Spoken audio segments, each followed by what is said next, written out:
Okay. And now, that takes us right to you as our guest speaker.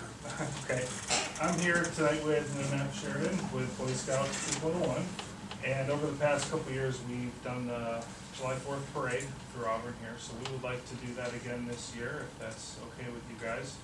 I was in contact with the HOA at the Meadows, and they've given us I think we're waiting for one more person to say yes, but I don't see a reason for us not to be allowed to stage over there. And then 11 o'clock on the 4th, we would have our parade coming down the usual route and end at the fire station. Okay, what time will people start staging? We said 10 o'clock, we'd have it open for people to start showing up and staging. Matt, I know one of the things you were concerned about Yeah. is insurance and if you would be liable or whatever, and we handled that. Okay, This is a township event. The township is handling this, you're working for the township as far as organizing it and doing, so you have no liability to it, the township has liability for this. okay, yeah, that was one thing. I know that was a concern, so. So this year, we put together a website that has all the information on it as far as like the map showing the parade route, the staging area. Over the past 2 years, we've been kind of doing this by the seat of our pants as far as seeing how things work and setting up. But one of the things we saw back in the Meadows was there's a lot of kids now, part of the cheerleaders or the football team, or last year we had the baseball team. A lot of those people were being dropped off, and that traffic had to go all the way around. So this year we're going to try and streamline and put the walkers and those groups on one side and the regular floats and the traffic on the opposite side. And then those walkers will actually start the parade off behind the fire department, and they'll set the pace, so there's not those huge gaps that we've had in the past. And pretty much everybody else is just gonna be lining up as they come along, Yeah, all the as floats. opposed to, trying to. Yeah, we're not gonna try and It's too get hard a to try to number. assign everybody a spot. Exactly, so as people come up, we'll just direct all the floats down the first street there on the right, and they'll just make a loop all the way around to Curry Lane, and that's where they'll start. So as soon as the walkers finish, all the floats will follow right behind them. All I know- I can tell you, last year they wanted the tractors all arranged to have all the internationals, Carl, you remember, in a row for memory of Chris Freeman. Yes, Yeah, yes, which was cool, we all did that. yeah. All So I if know there's is why- special requests, and Yeah. we'll take that, if people wanna be next to another, that's fine too. Last year, I had two 5-gallon pails of honey. My daughter had 2 5-gallon pails of honey, and we still ran out when we hit the intersection. There's a lot of. That's how people, many you people- know. I always run Have right been here. coming. I always run right here. Did you have kids throwing the candy? Kids and me, yeah. Okay. You're a big kid. I am. Yeah, well, see, my grandkids get tricky, They start throwing early. Well, not only that, but it's like handfuls, Sure, well, I do You that gotta too. give them the lecture, okay, just wait till there's actually kids there to throw to. and, So I think the one miscommunication, I think it was on my part, was contacting the sheriff's department. So either I can do that, or if you guys have a I'll relationship be happy with to handle them. that. Okay, and whatever time they wanna start doing that, but we'll need it at the couple intersections. We're gonna be lining up about 10 then, right? 10 o'clock they'll start staging, and then 11 it'll start. So usually Okay. the color guard stays right out by Auburn Road there, and they're the ones that will start everything. So as soon as they're ready, I don't know what time. or Okay, how they make sure we operate, got 'em. but- When Okay, they block off the traffic, will they come in like 15 minutes before or something like that? Yeah, usually, Okay, that should be. probably about 10:45 I'll be here. okay. And then, yeah, the website, if the township could post that website address for us, that would be great, and then. Yeah, it would I be usually- great if our website was up right now. I but it's noticed down, that and this morning, it was. We're having difficulty with that, and we've got people working on it, so. Okay, so we usually all share it with Facebook and social media, try and get the word out for registration and Yeah, stuff, but, you probably, if you're going on, get it out on Facebook, yeah, we'll do that right and away, then get people to share it, then pretty much you'll have it yeah. pretty quickly. And then, Annette, did you wanna talk about the hot So we dogs? will be doing the picnic again. It'll be a combination of adults and Boy Scouts, since we do not have Cub Scouts. And because we've been talking about that, and so any funds that we raise, we're actually going to donate that back to a local veterans organization. We haven't decided yet, but we found out that we can through Boy Scouts, and then that way our scouts can get service hours.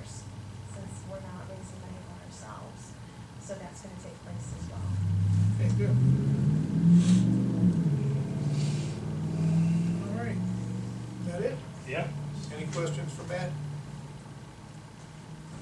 All right, move on to the minute approval. Comments, criticisms? I'll make a motion to approve.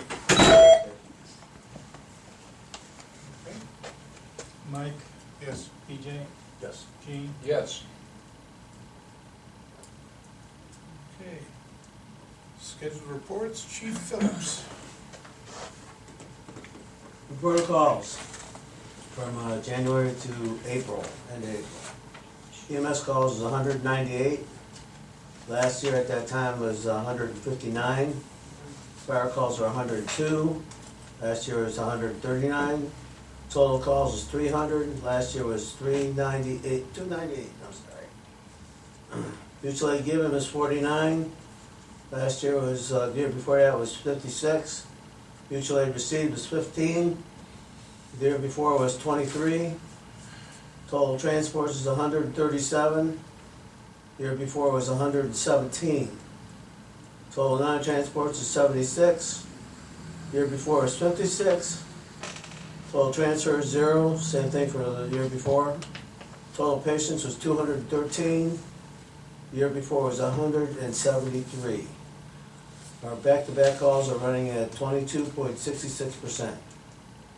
At 31 to the end of April. 7 in April. That's it for my report on calls. Any questions about that? I do want to make mention, last meeting, we were up here to talk about our well. The vendor that we're gonna go with developed a problem with his back. He's gotta go in for surgery, and he can't do the job. So we're looking at another vendor right now. BJ, we did look at the well across the street. It's 138 feet deep. Not the greatest water, it's still in the same aquifers that we're in according to the well back. Over that street? Auburn School. Okay. Yeah, it's, there's a risk there, so, talked about it. So I just wanna let you know we're still moving on the project, but we're a Are little. you looking at other vendors that had already applied too, Well, or we got the one that did apply, but I wanna go to 2 more. were their prices much different, or? His were a little higher. Giving the additional bids isn't gonna hurt. Okay, Chief, you were talking with Nancy, just wanna get this on the record. You're looking at September 21st for the clamping? Yes. Okay. We prefer to go with that date. That gives people time to recuperate from the fair. Right, because, we had some discussions, Nancy was talking about possibly September 21st. And I mentioned, well, we'd be on vacation September 21st, and I said, if you talk to the chief about the clampings, and she called the chief, and she was like, oh yeah, we're looking at the 21st, so, What are we talking about, our The party at the park. party at the park. What was it last year, was the? Next weekend after the Third Clamping. weekend, it's been third weekend. Yeah. So last year's shoot for us. So what are we gonna do? No, we did it the 28th. The 28th instead? Yeah, Last year it that's, was the 4th I don't think weekend. it'll be snowing by then. The 28th, that works for me, because I got that village pet there. yeah, so, You know, I'm thinking, John, when we did that well with the COVID money up at the park, because we didn't have a well there either, we awarded that, I won't remember the names of the parties, but I remember the individuals personally. We awarded that to one guy, something happened to him health-wise, and he subbed it out and honored the price. No chance of that here?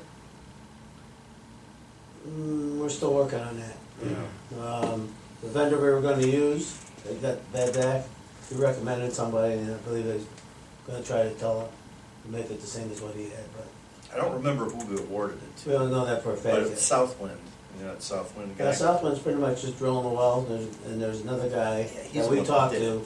that does the hookup and pump installation, all that. how deep's the well at the park? I'm thinking in the 100-foot range. Yeah, it's about 100 feet if I remember Yeah. right. How's the water there? Well, it's classified as non-potable, but there's a few technicalities it could be potable. That was working through the health department. If you remember, we had to spend that money in like 16 or 90 days or something. And we considered that a priority to get some water up there because we had to haul water for everything. So, I don't know, have you noticed anything with the water at the park? Not I really. mean, I've drank it up there, I don't know. I've never really paid attention to it. I don't think there's much. If you thought if you're getting it, does it smell like the water here? No, I don't think it does. Yeah, just curious. Yeah, I don't think it does. Well, the sulfur is creating the issue here, I believe. It creates a smell. I don't think they had that problem down there. I think probably mostly iron. Yeah. How about, kind of south of there, irons are a big issue too. Okay, just curious. All right. Any other questions for Chief Phillips? Okay, trustee reports, Mr. McCune. Just a couple things. As you know, we announced at the last meeting that we were gonna meet with the soil scientist at the park on Monday the 13th, which we did, myself, Mr. Kavanaugh, Emmerich, and soil scientists, and we looked at the areas that we had looked at originally, and he was gonna drill in there, and then to the left, like straight from the building, straight, and he drilled some holes up to the left of the woods, and I believe he was gonna drill a few other ones here and there just to see, but we're still waiting for that report.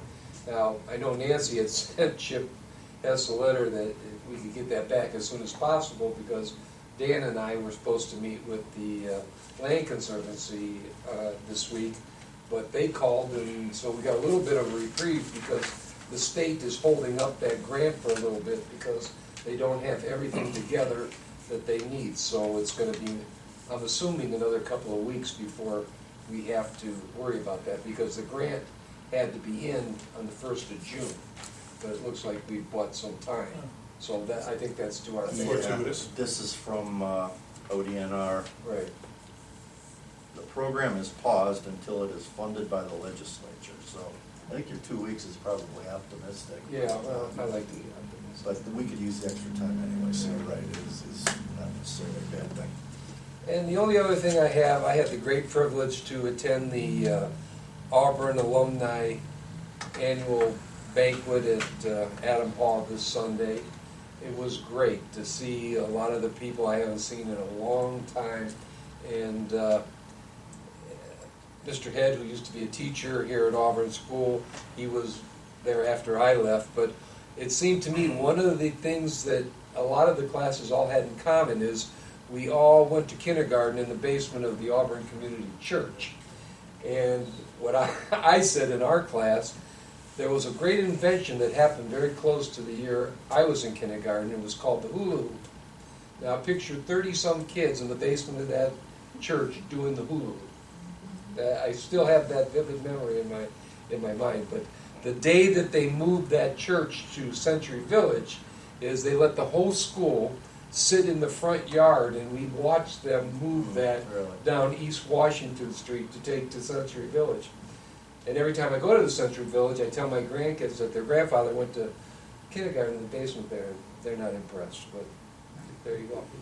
But like I said, Mr. Head gave a history of some of the things at Auburn School. Everybody remembers the water fountain that is now down at the cemetery. That used to be right in the middle of the playground, and it actually was a working water I fountain. was there, yeah. So I think the only ones here that can appreciate it are me and PJ. Matt, did you go to Auburn School at all? Yeah, for like 1 year. 1 third year? grade maybe. All right. So I went there from kindergarten through 5th grade, and then they took us over to Bainbridge with all the rich kids, and that was, don't go again. So that was very nice. And we ended with a proclamation that the trustees put together about the history of Auburn School and when it started. And the very last proclamation, the last whereas, was recognizing PJ's father, who was the oldest living graduate of Auburn School. What was it, the class of 1948? Yep. And I have to tell you, it was extremely emotional. I had a hard time getting through it, and I think your dad was very surprised by it. He was, he definitely And was. so it was a great day. I'm glad I went. And that's all I have. I think we're down to 5, is it 4 or 5 graduates now from Auburn High Well, I School? know Ellie Davis wasn't there, and I know she just turned 90 or 92, and I know she was a graduate. The class of 52. 52 was the last graduating Yeah, class. year I was born. Yep. All right, PJ? Very little to report tonight, other than John Zolko's retired now, he's given his notice, he's leaving. Right, September. Yeah, and we're getting towards, Nancy and I were talking about it the other day, we're gonna work up some job postings. We probably should advertise for superintendent as well.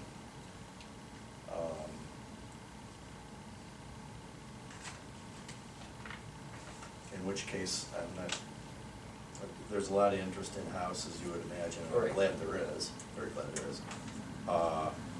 So yeah, when those positions change, there may be a couple rounds of job postings we're gonna have to do. But, When we've is had- Emmerich? Emmerich going in June or July? I think his actual date may be towards the end of July, but he's got a month vacation. I was gonna say, he's got a lot of Yeah, vacation He's got a time, month too. vacation. August 1st Yeah, that's his last date, so, but is, July. July 31st would be his last day. Yeah, Same time frame for John Zoka? No, he's a month later. September. September? so anyway, that'll be upcoming, there's some job postings, short order, that's all I have. Okay. Dan, you wanna, well, Yeah. I'll let you go on what, Okay, since our we've last, been working on. since our last meeting, I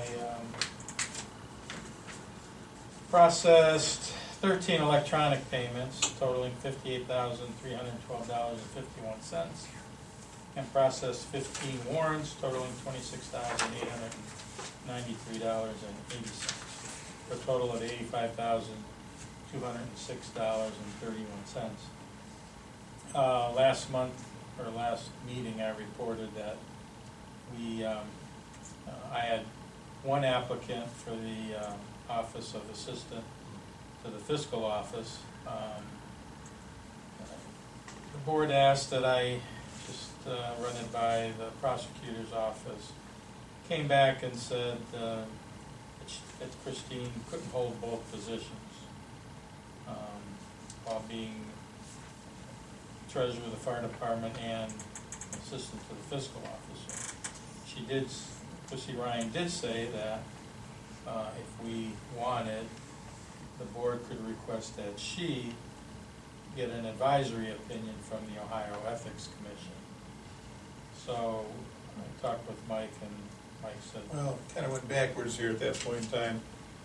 Dan did some further research on the Ethics Commission, and basically, we came up that anyone can ask for an advisory opinion. So I said, okay, well, let him write up a letter, and we'll ask, and he asked them himself, so we didn't have to bounce it back and forth, and we'll just, this way we can deal direct. So, he did that, and he did a really nice job on the letter, and he's already sent it, so you wanna, just to read what you wrote. I thought it was very eloquent, I was impressed. I, Daniel J. Matsko, Fiscal Officer of Auburn Township and Geauga Counties, are requesting an advisory opinion of the Ohio Ethics Commission regarding my ability to hire a specific individual as my assistant while not posing a conflict of interest. ORC 507.021 allows the Township Fiscal Officer to hire and appoint one or more persons as the fiscal officer finds necessary to provide assistance to the Township Fiscal Officer. Auburn Township advertised in the local newspaper for 3 separate weeks for such a person. This person would be limited to processing payables and receivables, timesheets for payroll processing, and taking minutes at Board of Trustees meetings in my absence.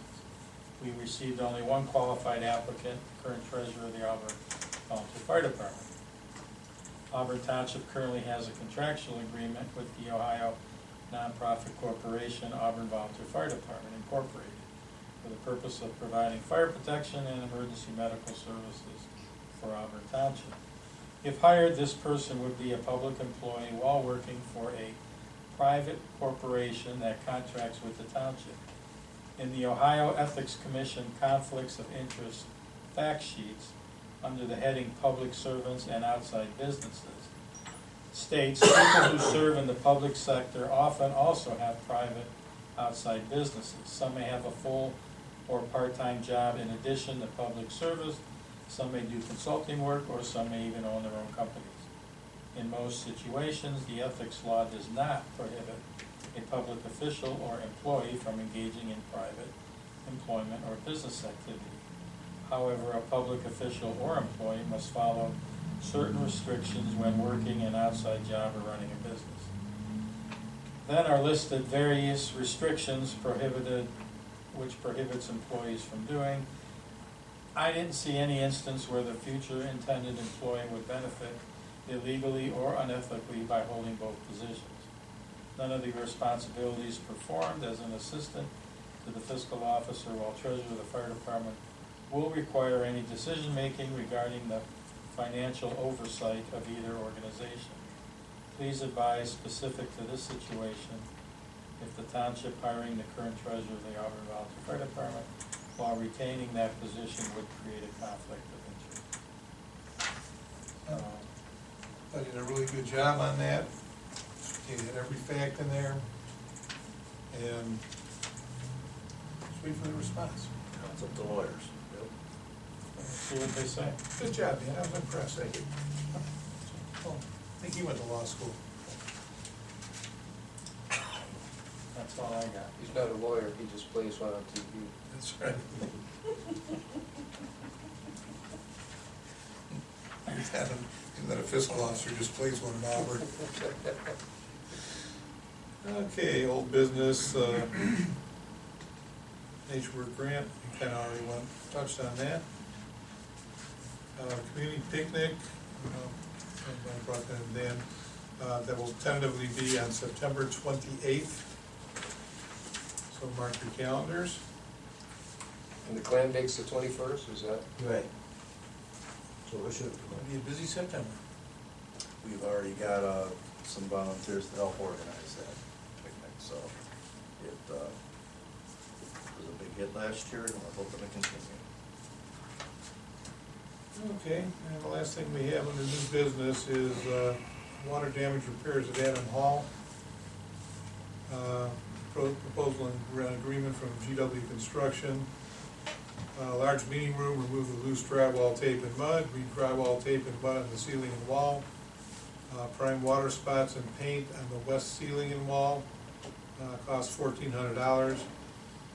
Option to just touch up and prime the paint spots on the ceiling and wall, deduct from the above price $750. Say if we're gonna get into, let's just paint the whole thing. Yeah, I know Gordon was, his intention was to go find a roofer too. Because obviously we got water coming in from. Well, yeah, that's what I told her. I said, before we really go on this, it's like, okay, if you covered any water spots, and there was also some water and mold in the bathroom, I said, let's get, you know. Yeah, there's water. Let's find out where the water damage is coming from before we fix anything. Now, this is in the micro and much more, urgent at this point is to get this stuff fixed, but I gotta think in the long run, we gotta look at, this has been ongoing, this roof problems down there, ongoing.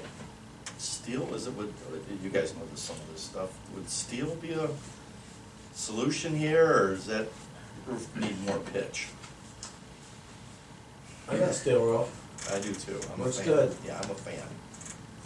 I think we gotta do one or the other, either, I'm not sure, as I said, that's why I'm asking around if that pitch is adequate, if that's what our problem is.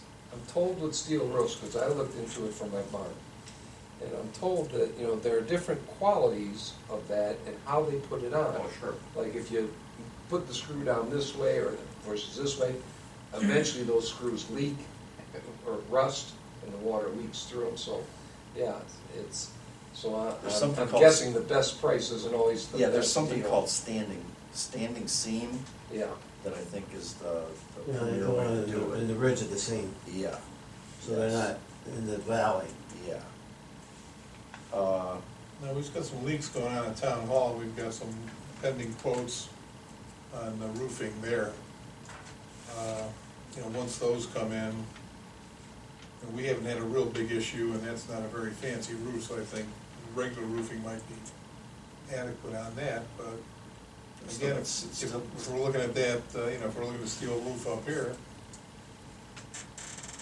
I agree. so I think, like I said, this proposal on the thing, I mean, what he's got on here is, you know, I have no problem with the pricing and stuff, but I think we have to Get some Yeah, prices. Gordon's real responsible. If we ask him to get somebody in here to find, you know, where this water's Yeah. coming from, he's been real good to us over the years. Okay, so I'll say we postpone the decision on the thing and allow him to, you know, based on what they find, he may have to readjust his quote anyway, so. Is that the same Gordon we used to use way long time ago, or is this a different It's Gordon? been, I'm gonna say. No, he's thinking, Great big guy? No, that's You- Gordon, you- that was Gordon Peterson. Gordon Yeah. Peterson, Yeah, okay, it's different not Gordon. him. Okay. In fact, he passed away, He didn't did. he? Yeah. Okay. Why are you postponing? What's that? We wanna get the roof looked at. Oh. I'm not proposing we do a new roof at this point, I'm just saying we gotta start thinking about this, you know. Because a bi- metal biannual- roof is gonna cost a lot more Yeah, than a shingle well, roof. biannual repairs. You know, it used to be the other way. It Yeah. was, it did. It Not used to be anymore. about the same well, time. again, how long has that roof been on there? Well, Well, which, we roofed it when we first took it over, so that was It's- 16 plus years. I've been here for 2 of them. We re-roofed it again after that, too. It's just been continuing. There's a lot of valleys and there's not enough pitch. That's the problem. Okay, I have no problem with getting a quote on, you know, to see what a steel roof would cost. There's an awful lot of guys that do it, that's for sure. I don't know, just something about roofs are bad enough, but having one with the potential of rusting out, that just bothers me. A lot of those are like, what are they, 50-year warranties, so I don't think you're gonna have to worry about it, so. Ooh, Right. now we're getting down, huh? Yeah, that put me at about 120. I'm glad he was looking at you. Yeah. And longevity, it isn't in my genes, so that's a pretty safe statement. All right, any questions, comments, criticisms? Good, we'll get you out of here in time to get I gas. gotta get some gas. Okay, I'll make a motion to adjourn. Second. Mike, Yes. PJ, Yes. Gene. Yes.